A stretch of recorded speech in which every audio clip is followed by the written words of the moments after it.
Hey everybody, happy Wednesday. I am so excited to be here for another episode of Industry Chats with my dear friend. At this point, I feel like we're like we've done recordings before. Like this is just so fun to have you back. So Melissa Jurkoic is here with us today from Benson Consulting. She's back. Welcome back, Melissa. Oh, thanks for having me back again. I'm solo this time. I don't have Candace I with know me, you so don't have Candace. That's okay. You're going to I, represent well.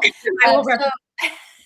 Melissa is the COO of Benson Consulting, but she comes from the industry, so much just knowledge. And I'm excited because today we're going to talk about operational clarity, data-driven decisions, scaling, in the competitive market, all of these things that you talk about every day. But before we dive in, Melissa, tell us a little bit about Benson. Introduce anyone that hasn't heard of you guys, what you're doing, kind of where your sweet spot is at, all of that good stuff. Yeah, thanks. Well, great to be here, Jasmine. Great to see you again. You're always a bright, shining star every time I see you. Thank you. So yeah, Benson Consulting. So the consulting firm or boutique consulting firm been around for 25 plus years. I recently joined after a very long stint of 25 plus years in hospitality tech. Yes. I recently joined Candace Benson's our CEO in consulting, where we've now like merged our skill sets, where she's been, just a great champion for change management and process improvement across her entire career, multiple industries, including hospitality. And I bring obviously the product and tech lens to the space. And so together, where we're really focused and very passionate, and everyone's probably heard me say this before, it was really right where those two things come together, which is, are you ready for the change and the adoption that's required with the technology that you're either purchasing, like you're considering purchase, which I know is near and dear to your Affixify heart. It is. But then also, the technology you already have, right? I find, and we've talked about this previously too, I find that people often go looking for a new technology solution as a Band-Aid for a symptom or to medicate a problem they have versus like, hey, what about the tech stack we already have? So I'm always like challenging people, maybe you don't need any more tech. Maybe you actually have everything you need under your roof, but you're just utilizing it. And so that's like where our sweet spot is really around, like, let's make sure you get the most out of the investment you already have, and for sure help you make the right decision. Again, like we were just talking before we got live, like consultants technically usually get brought in around the RFP process, right? Like, similar to how people come to you. We know we need something new and fresh. And I always challenge them, like, how do you know that? Yeah, that's a good question. How do you know that you need? How do you know? And I'm like, what was the trigger? What was the catalyst? And I'll tell you, 9 times out of 10, it's because we have a change in leadership. Like someone came in and I'm like, but that's not a, it may be a trigger for change, but it's the right trigger. Like, does something actually have to change? Or is it because they just don't understand the technology you have? And so they've come from a background where they've used XYZ. And so they want to come in and be comfortable with the tool sets. And they're like, hey, I know what success looks like over here. I'm not sure what it looks like with what you have. And so I see that a lot too, again, across industries, but for sure I've seen it in hospitality because we also know there's a lot of turnover, right? And so I think that's a big part of, hopefully we'll dig into today. Yeah. I'm laughing because we have a use case actually with Affixify. This is it. We don't talk about it enough, but we had somebody looking for a new PMS. And they used Affixify, and their top match was their current provider. And then it's like, and this was a while back. This was like a year ago, and to my knowledge, they stayed with that provider. So I'm like, that's really cool because it just shows that, to your point, look, I want people to find new tech because then they're going to use our platform. But at the end of the day, you might not always need it. So I think for what you guys are doing, it's just like such a good point. And you've seen it. I mean, you've seen it and you've lived it. People trying to adopt something new when they could have just figured out what they could leverage, in-house already. Yeah. And frankly, I've been on the inside of it from the product perspective, where your goal is to build new features, promote your roadmap, get your product to market, kind of forcefully be like, use stuff that we're doing. We're so excited about it. All the shiny things that we're putting out there. And I think that's part of what I've learned over the course of my career is sometimes the best thing is not to solve it with technology. And also by understanding how you solve some of your operational issues in the absence of technology, then you can actually apply technology in a much more efficient way. Right. Yeah. Okay. So I'm curious. You're like the guru. In fact, so Stephanie, I think you and Melissa are probably you and Candace are probably very similar to Stephanie and me. She is my ops through and through process girl. So talk to me about like when you go into a new client, I guess you call it your clients, your customer. How do you look at their processes? Talk about clarity, right? Like we're first going to touch on operational clarity and how it leads to better performance. Like, what do you do? Are you like, show me your day to day? I'm so curious. Yeah, no, it's true, right? I think what we really try to understand is how do people actually do their jobs? Who are the people? Yeah. Like, and it's one of the things that we're also like super passionate about. I want to understand your tech stack because I'm a techie after all. But at the same time, I'm actually more interested in who are the people that we're actually talking about. Like, what does your team look like? We're working with a client right now, and it's one of the big focuses is like, what is the organizational structure? And are you even set up for success that way? Like, you have the right people in the right seats. If anyone's familiar with EOS and that framework, like right people, right seat, it makes a big difference. And again, technology doesn't solve that problem. So that's one is we like look at what is the org structure? Are we working with a particular team? Is it cross-functional across departments?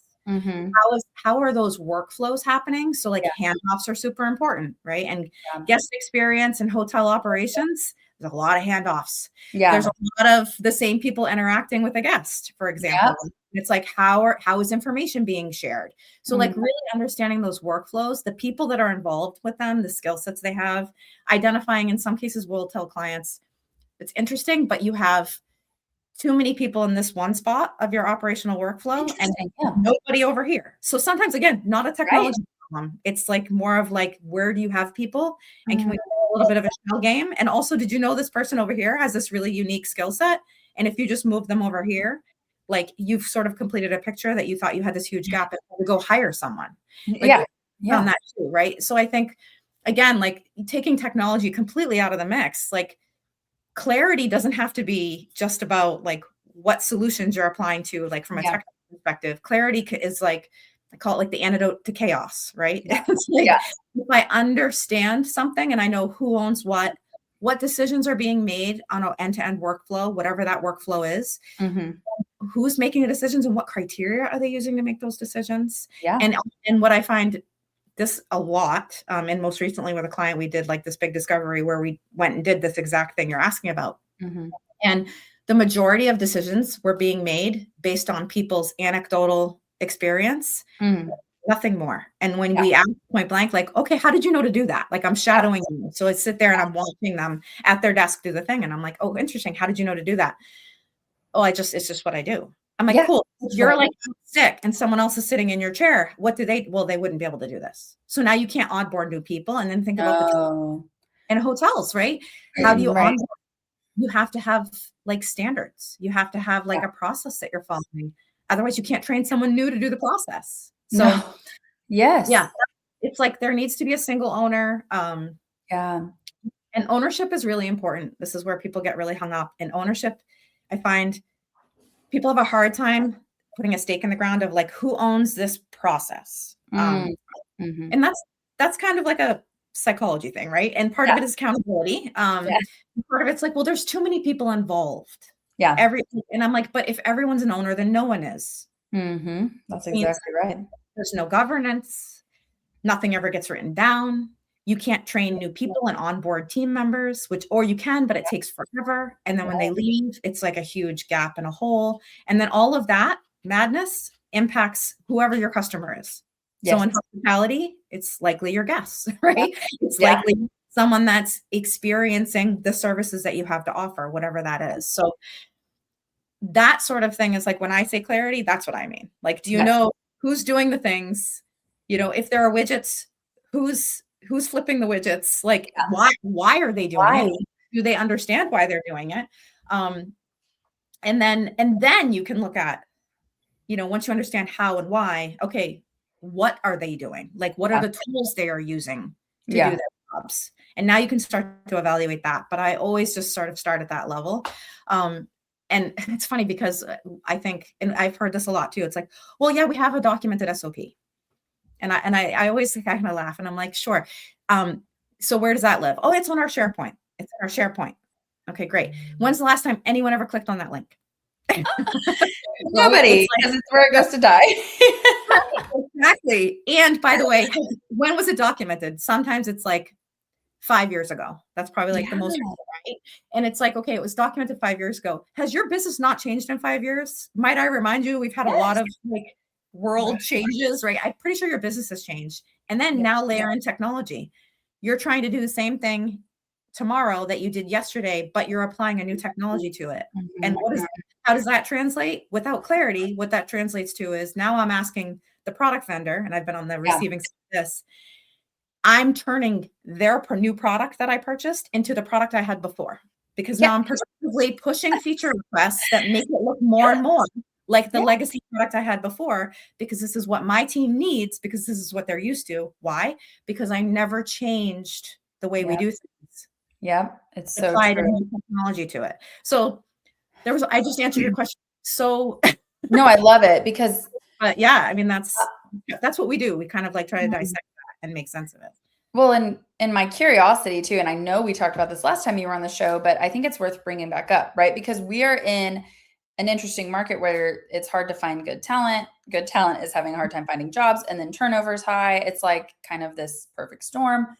So, Mhm. what do you see in the team kind of mentality and demeanor when you come in, or you and Candace come in, and you guys are really kind of bringing people together and you're aligning? Do you see the visible change? I'm sure the leaders are like, oh, thank you. I mean, there's got to be some kind of feedback you're getting. Yeah, I mean, I won't pretend there's resistance, right? And there's resistance in different levels, right? Leadership will typically bring us in, to your point, like they're the Yeah. decision makers. And then there's always some level, there's always somebody that's going to resist on, the team member side.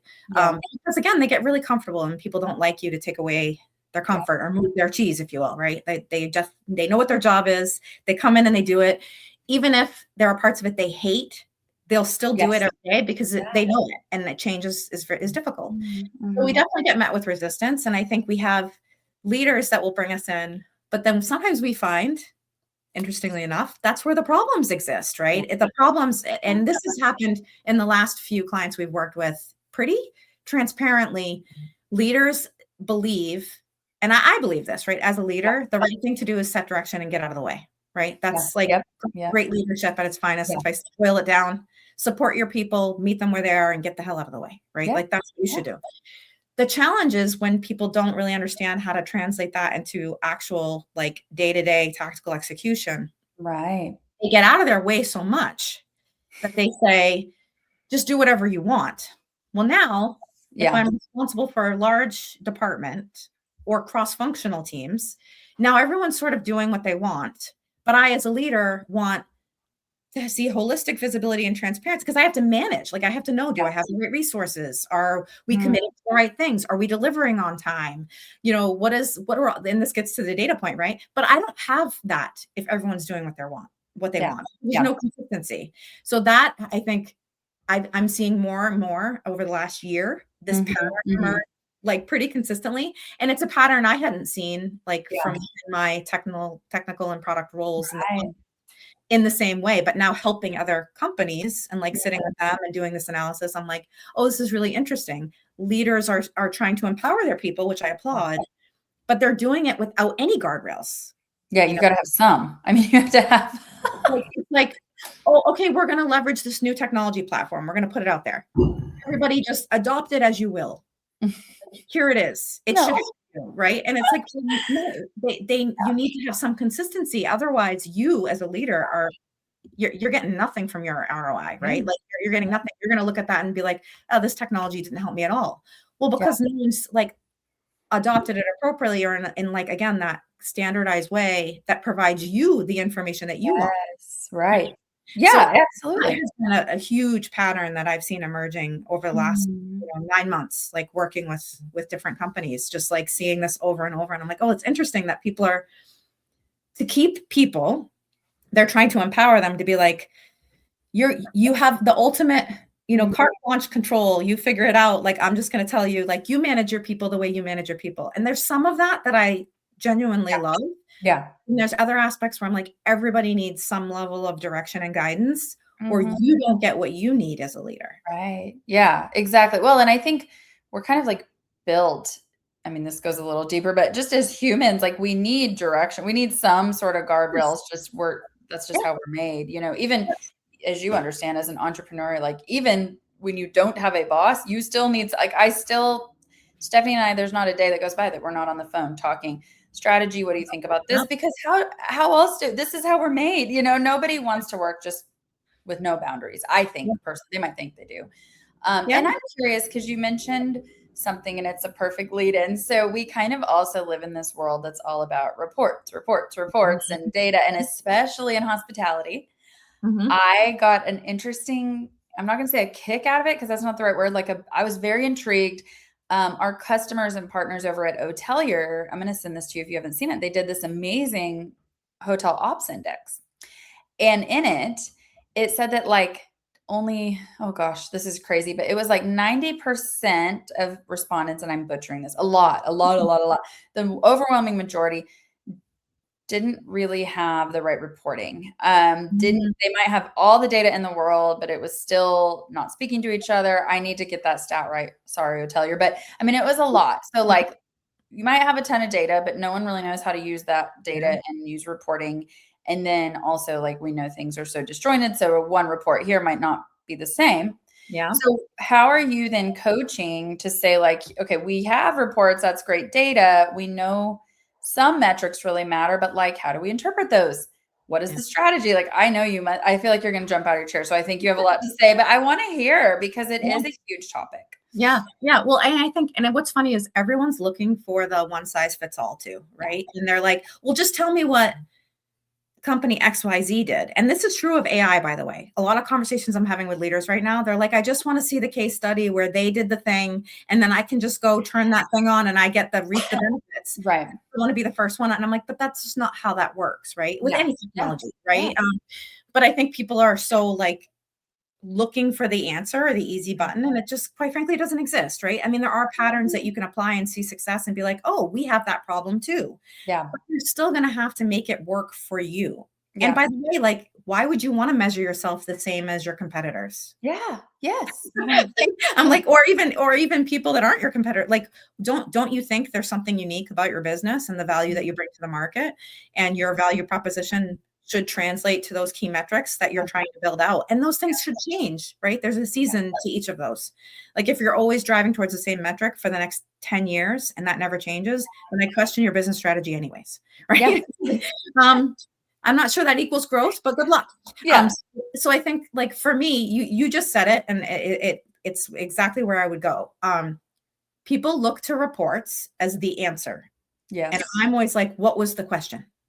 I love that. Yeah, that's great. Yeah. What was the question? Data is an answer, but what is the question? Do you even know what your questions are? So data and reports don't drive strategy, but interpretation and then how you connect it to action does. Yeah.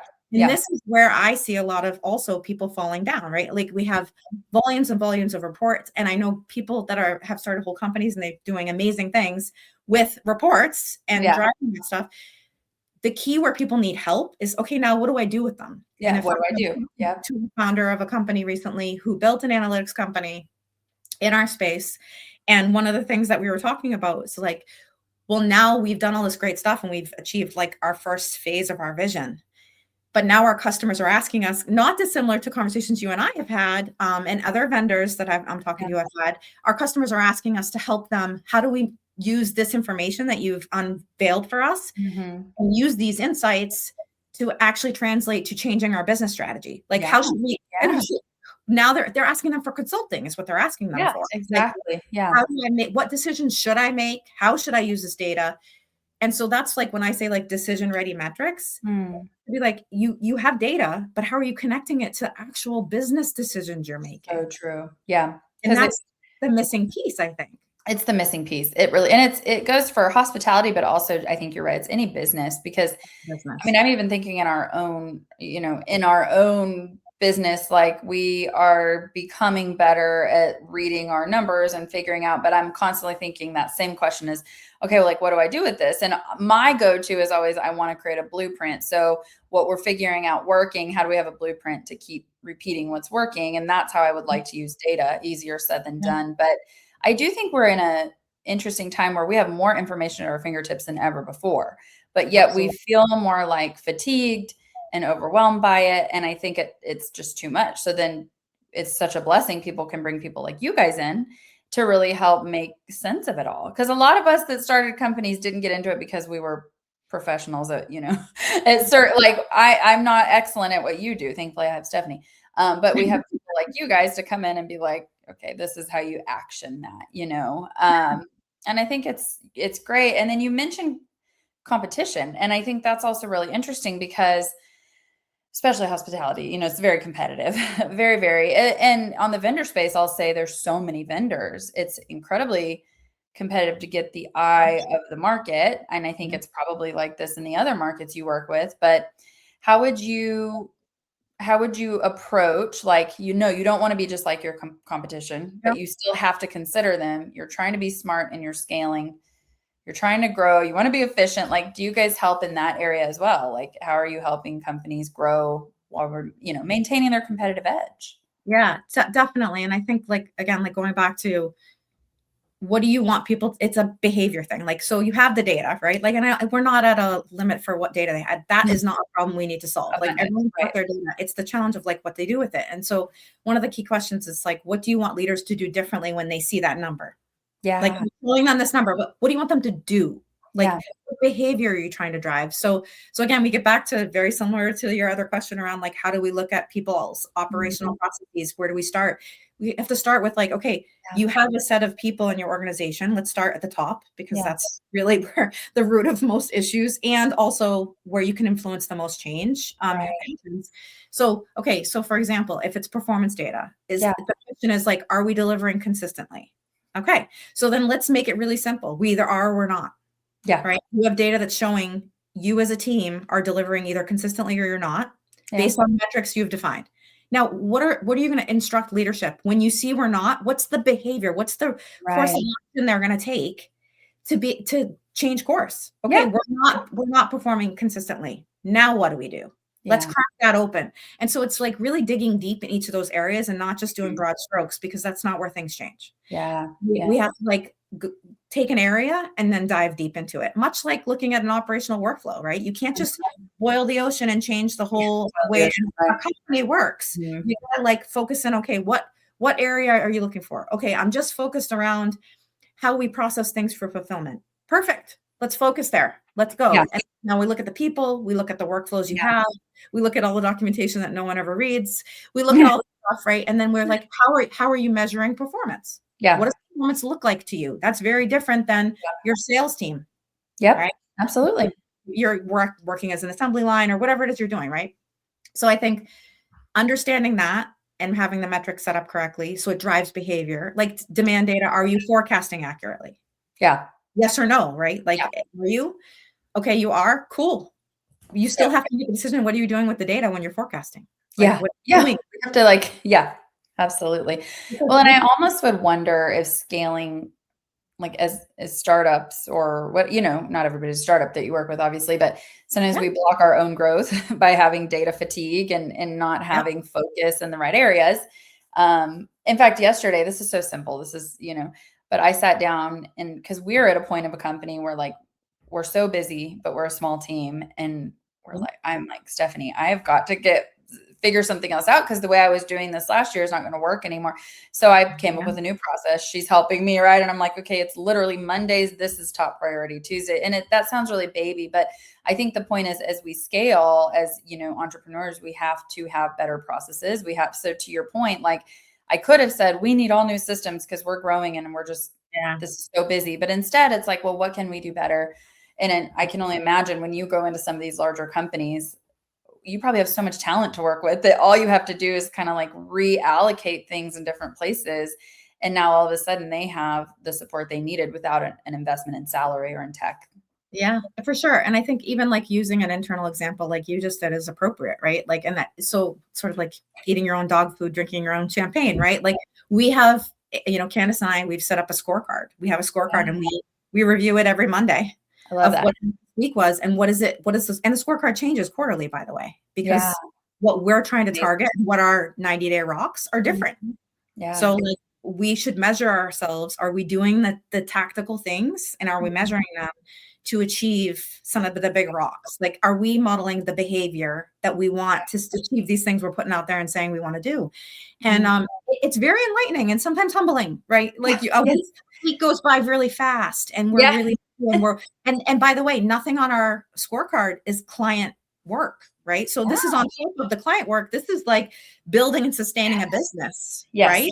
So, and we separate it by department, right? Even for a small team, I don't care if you're 2 people, you still have sales function, you still have marketing, you still have ops, you still have some level of HR, right? Like you have finance, like these are all just, it's part of business. You could be one person, but you still have to maintain all of those hats. Yeah. Yes. So we separate our scorecard based on those, and we have metrics that we measure, and they are thresholds, right? And so another thing I want to bring up on the data side, it's like decision ready data has to have a threshold. Otherwise, how do you know if you care, right? It's below or above that threshold. And so that's what we do with our scorecard. And that's how we try to work with customers too. It's like, what are you trying to reach? And then if you're looking at it at a particular cadence, ours is weekly, by area of the business. If we haven't made it, then it's marked off track. And then we have a conversation. Like, why is it off track? Do we look back the week and say, because it's not a priority for us anymore, or because we were just too busy, or is it a signal that we need to add people to the team? Because we don't have the bandwidth to absorb that very metric, right? So this is that like a template you could share, or is that something you wait until the client pays you and bring in? I'm just thinking like, that's brilliant. I mean, you could really look, I'm not like a pro marketer. We have someone else doing our marketing now, but like you could even use that as a way to like get in touch with people. Cause that I think a lot of businesses are missing. We don't do a scorecard. I mean, we have our own goals and things like that, but I'm like, that's a really good idea. And then I like what you said. That's a tough question to answer, is if we didn't meet the scorecard, why? And having to be very honest about why is that? Well, and that's the key. Like, it keeps you honest, right? Like you don't hide behind, oh, I said I was going to send 30 emails this week, reaching out to people, like just to like, from a prospecting perspective, right? If it's a sales function. Okay, well, why didn't you send the emails? Did you, because you didn't run out of people, because there's a lot of people in the world, right? So like, what was the reason? And I think just having that level, again, to your point, it seems so basic and simple, but sometimes I think like back to all of it, if you just get back to basics, there's a pretty amazing thing you can do that like the trickle effect of like how you build volume based on like some pretty basic foundations are huge. And it reminds me like even of, back in my very early part of my career, when I spent a lot of time in the data aspect and like in reporting and building data warehouses and things. One of the key like principles that we always kept in mind, and I always stick with this, maybe it's a bit nerdy, but like when a data mart or a data warehouse really worked was when you got the right level of data at the base. Like when the grain was right, the rest of it was possible. Like when you didn't understand how to like get that one row of data correct, then you couldn't get the level of like possibility of what kind of questions you could ask, how you could create information, but you had to get that lowest grain correct. And again, to me, it's like, that's a very basic thing. It's like, what's in that one record? What data did you need? And at what grain? Once you got that right, then you could roll it up in all different ways and apply dimensions to it and do all this crazy stuff.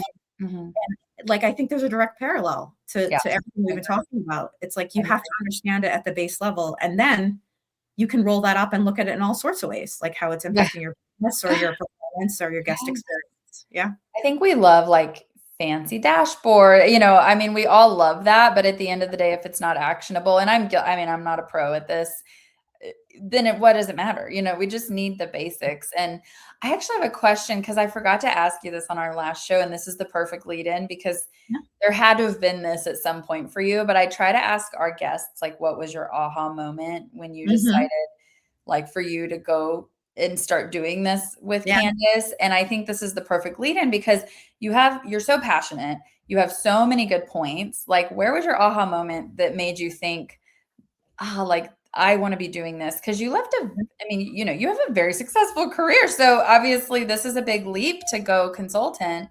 And I'm super curious what your aha moment was, if you're willing to share with us. Well, thank you. I'm flattered by your compliment. But yeah, I'm very proud of all the work that I've done across, several different opportunities. I know exactly the moment, Jasmine. I love that. So I was on the phone with a customer and we were going over some challenges, right? So it was, I was running the product part of the organization, but also like really customer experience and really focused on like how our product and customer experience intersected.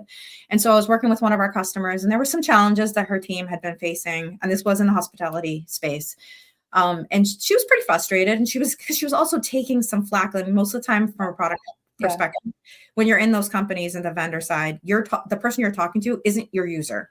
Yeah. Like that's the truth. We all know it. We don't like to admit it, but we're not actually talking to people that are like fingers on keyboard. Mm-hmm. We're talking to somebody that's like one step down from a decision maker, right? Yeah. They're like the solution admin, if you will, right? Like usually like someone tagged and they're probably voluntold. They probably didn't elect to have this role. Yeah. A lot of the cases, right? This is the person that was like tagged it or deemed you are now solution admin. So this is who I'm talking to. And they're frustrated because their team of people that are using the product are not happy and they're complaining on the daily, like this stinks, like we can't do this, blah, blah, blah. It's taking all this time. And so they're starting to like do things over here and they're what I call like the shadow IT, like on like a Google worksheet or whatever it is, like, and not using a system. And so she's struggling. And I'm like, well, tell me like, what are like the biggest pain points that you have? Mm-hmm. Where is it like the ones that you keep hearing, not like right. Over those. And I was super excited because she brought up one and I was like, oh my God, this is amazing because like I can solve this for you right now. Mm-hmm. So I shared my screen. I'm like, let me show you how to solve that exact problem. I totally understand. I love that. Let me show you. And I'm like so pumped because you're like, this is great. Yeah. So, and I'm walking her through it and she's, I can see her face and like, it doesn't really change expression. And I was like, why is she not excited? Like, I just gave her the keys to the castle for this one thing. She's going to be a freaking hero. Like she's going to be able to go back to her team. And she stared at me for the longest time after I showed her. And I'm like all smiles. And like, so excited. Yeah. And she looked at me and she goes, how long has that been in the product? And it would sort of stop me in my tracks. And I was like, crap. It was like almost a year, I mean, our product was evolving quite fast, but it was more than a month. Like it wasn't in the last release. It had been around for a while. And she goes, why am I just hearing about this? Oh, wow. Ooh. And so that was like, it's kind of like blew the doors off in my brain. We can do better. Like this isn't like, we're not helping. She's been struggling and taking feedback, and taking it on the chin from her team and trying to defend the product so that they won't stop using it. And like in this tug of war, I hadn't talked to her. It hadn't escalated to that point. And so I'm like, so this is where we're at now, like from a product delivery, like where we have to wait until it escalates to the point that you get to the right person. And then you find out the thing that you've been complaining about for months was always there. Like, so it was very deflating for me in the moment because I was super excited about it. And I was like, I don't know how to fix this inside a product company. And part of that we've talked about before is the motivations you have from a product perspective isn't always to like, you can't scale and be that close to each individual customer to understand it at that level. And then sometimes you scale too fast and your support team, that's the front line, doesn't have like the same way to mind map a customer's problem to the way the product works.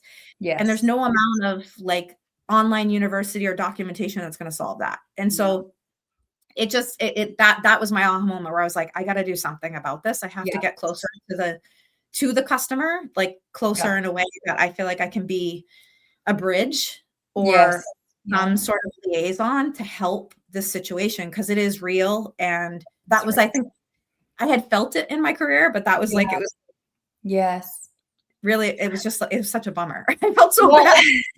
But to your point is that this is the perfect example why, like, so consultants are the number one search thing on Affixify, no matter what, which is crazy. Cause I always we have tech was our first thing we ever listed, but never fails month to month. And why is because people need the kind of help you're providing. And so I think what you just, your aha moment is very powerful because you took that and you're like, I want to exalt change. And that's what the best entrepreneurs do is they take a clear problem and they bring the solution. And I think it's phenomenal. And what I love is that you guys are coming in all kinds of industries, but we, of course, hospitality is a big one. And you're not just pushing change, like you're pushing tech change, right? Like you are pushing change within the team and all of that. And tech change, I'm sure, is a big part of it, but like there's so much more. And so I think it's so valuable. And the last question I have for you as we close out is like, when is the best time for someone to bring in Benson Consulting? Like if they're in their journey and they're listening to this and it's like, oh, this makes sense, we could really use help. Is it when they're, and maybe I'm talking more on the tech side, is it, hey, if you're even considering a change in tech, call us first kind of thing? Or when do you guys typically come in? Yeah, I mean, we come in across the customer journey in quite a few places, to be honest. I think like not to not to be surprised by, but a lot of the times it's when things aren't going well, right? Yeah, Like they try to do it themselves, or they're like, I've asked people, well, how are you going to adopt that new technology? Oh, we're going to go with the vendor training. And I'm always like, okay, I'll talk to you probably a couple months, because no offense to the vendor, but it's going to be one size fits all. And that's just not going to suit you like long term. And so more times than not, it's when things didn't go well and they're like, we need help, because that's when they feel the pain, because they need help. In an ideal world, we could help them like really assess whether or not they're ready for change before they even like go on and start looking at technology choices. I love that. And we're happy to do that, right? I think we've built a model too on the adoption side too. So there's two places, and I'll offer this, like if anyone wants to reach out. One, we are more than happy to do like what we call like a change readiness assessment. And we've been talking to vendors too about like, just plug us in to do that, like free of charge. Like just let us do that one piece, because honestly, it's just, we're very passionate about it. And we want people to really appreciate, like, if you need to make process changes internally, like, or you don't even have the right people, don't waste your money on buying this big platform and doing this big rollout, because also, like, again, the vendor isn't going to tell you, but you have to have some level of time commitment to make that work. Yeah, you do. Right? Absolutely. And if you don't, then it's not going to work. And that's going to be a lot of sunk cost and a lot of frustration within 6 months, if not sooner. Right. And so, and I keep seeing that on repeat, and I'm like, God, we got to break this chain. We've got to stop this cycle. So we would love to just help with that, like, and do that change readiness assessment. And we're even looking to like, how do we automate that? But I'm a techie by heart, but I'm also fearful of automating something that I feel like is really more of a like conversation with people to truly understand behavior, emotions. You don't get that from a survey, like a lot of times. The other thing that is really interesting that we've worked with a few clients on across a couple of different industries right now is adoption and understanding how to measure that across teams. Because what we find is that people will implement a platform, whatever platform you can think of, PMS or otherwise, like RMS, or even like something that's more from like a project management delivery, they implement this platform and it's used cross-functionally. Different parts of their organization, but they don't appreciate who's adopted it and who hasn't. We developed this way to build this pulse where we can check in and then evaluate it and bring to leadership, literally like in a heat map. Here's where you have adoption across your entire organization. We don't talk by person. We bubble it up by like team. Like, look, your finance team isn't using this. Right? Does that surprise you? Right? Like they didn't even know that you had this technology. Did you think they were using it? Like, and it's created a lot of insight where they're like, oh crap, now what do we do? Like, well, we can help you build what we're saying is like more targeted role-based enablement plans, because if you want them to move from the base level of adoption up, like we can build that plan with you. A vendor's not going to do that. Like, they shouldn't, because that's just they're not built that way. Right. Like, they have a full professional services team. That's not exactly.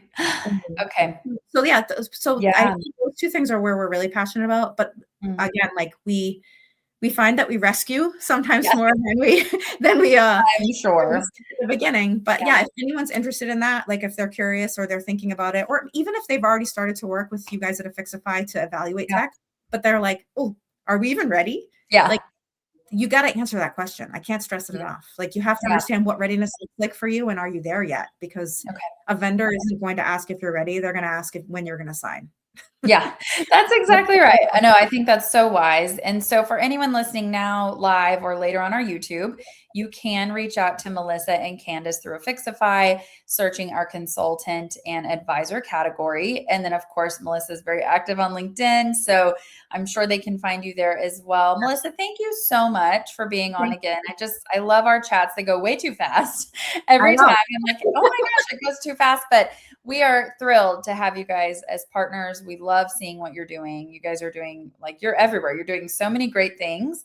And we will be back next week, same time, with our friends at Room Price Genie to talk a little bit about their technology and some of the problems they're solving. So we'll see you guys next week. Melissa, thank you so much for being our guest today. Awesome. Okay. Thank you, everybody.